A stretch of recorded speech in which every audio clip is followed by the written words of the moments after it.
lifestyle and national responsibility. It geared them to be able to make effective contributions to the country, and many received training in agriculture, mechanics, carpentry, joinery, radio repairs, among others. As Forbes Burnham wisely said, and I quote once again, "They are our youths, the most valuable resources any country can have. If we do not invest in them, who will? It is our duty to ensure their meaningful preparation for their roles as the pioneers, the builders, the leaders of the nation. It is a national duty. If we neglect our youths, then Guyana will reap the chaos we see elsewhere." End of quote. Today, we are witnessing the frightening reality of his concerns. To the youths, he said, to be cautioned, and once again I quote, "It is well I shall remind you that true greatness is not measured in terms of jiggling coins and crisp notes, but in terms of service to one's country, to one's fellow man, to humanity. Service is its own reward." End of quote. The great visionary that he was, Comrade Burnham must have envisioned the anguish and despair of our young people today. Many of our youths today roam our communities hopelessly with unaccomplished dreams and penniless aspirations as a result of unemployment. Burnham did not believe that youths should be excluded from any development program, only later to be branded as delinquents, vagabonds, and misfits of society. But rather, he felt that the socially challenged youth should be nurtured by the state to take up his rightful place in society and make a meaningful contribution. So much so was his belief and devotion to this special group of youths that he renamed the Belfields Girls' School and the Underneeman Boys' School the New Opportunity Calls. Names that spoke volumes in an attempt to remove the stigma attached to these institutions. The large insurgent of the now famous street children was unheard of in the days of Burnham. Linden, Forbes, Sampson, Burnham knew that the task ahead was a tremendous one. It was no child's play to revolutionize an economy and to construct a new system. To do this, he needed loyalty and support from every member of the party and the cooperation of every citizen, regardless of ethnicity, political, or religious persuasion.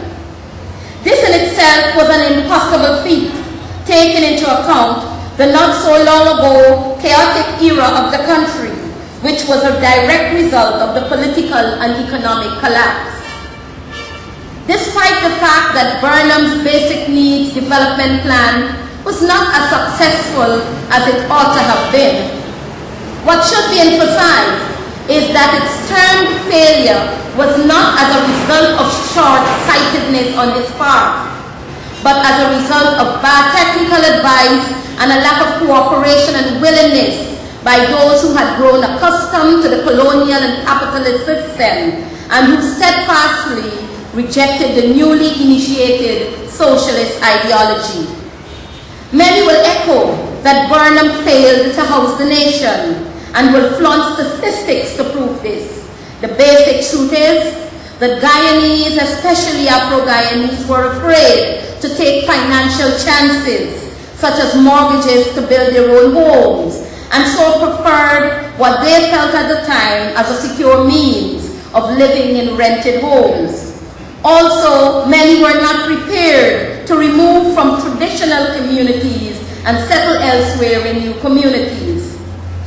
Burnham's assumed failure to clothe the nation was not merely as a result of bad technical advice, but it was also as a result of the people's own reaction to the idea of using locally produced fabric in place of the accustomed imported types. Due to its poor quality at first and our impatience to wait for its upgrading, Sonata cotton was branded as Burnham bedding by many Guyanese who refused to wear it. There are those who claimed that Burnham's failure to feed the nation was due to the PNC's anti-agricultural policies. The basics are that the enemy founded sugar estates and rice farms, prime plain fields, to execute acts of sabotage continuously. Further, the agricultural sector was predominantly opposition terrain, and hence high levels of non-cooperation was very evident.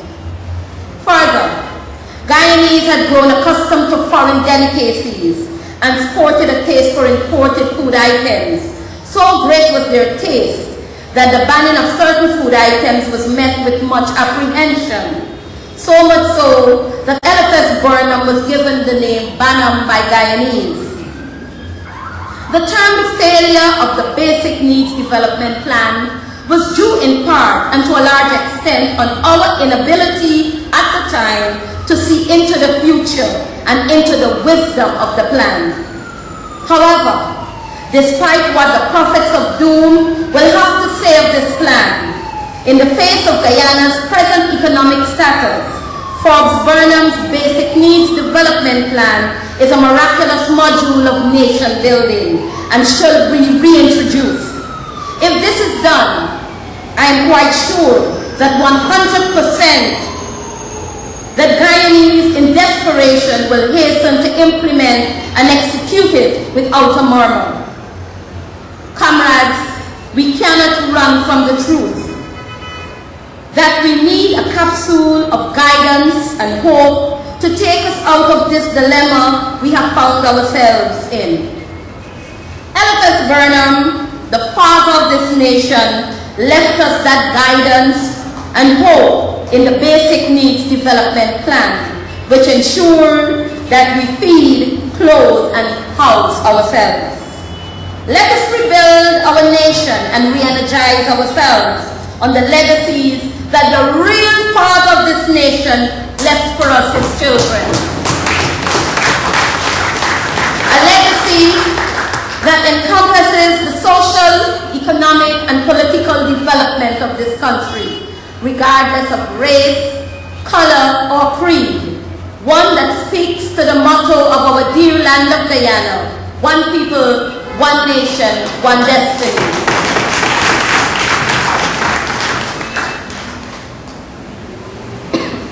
As the late Hugh Desmond Hyde said, and I quote, he laid well and truly the foundation of development of a stable, productive, humane, and prosperous society. End of quote. Linden Forbes Sampson Burnham made his contributions not only to Guyana and the Caribbean, but to the development of a better world. So outstanding was his contributions that he was declared the Caribbean man of the century. Like every one of us, he had his strengths and his shortcomings, for he was only another human being. He did things, as Frank Sinatra said, his way. He, however, believed that Guyana belonged to all of us, and each should share in the pie. As the note on the summary of his life and work stated, and I am happy to quote, Comrade Burnham found us divided. He left us a united people. He found us at war with ourselves. He left us at peace. He found us uncertain of ourselves. He left us self-confident. He found us directionless. He left us with a clear purpose to enlarge and defend our freedom, our dignity, and our self-respect. He found us with meager economic ambitions. He left us with the bright prospect of prosperity. He found us with our eyes downcast. He taught us to aim for the stars. End of quote. Linden Forbes Sampson Burnham, despite the evil efforts of some to erase Guyana's history, it is therefore the sacred obligation of this foundation to ensure that his contributions are known and that his name and legacy lives on. Failure to protect the sovereign trust is sacrilege to his cause. It is my hope that the deliberations of your conference are fruitful. God bless you all.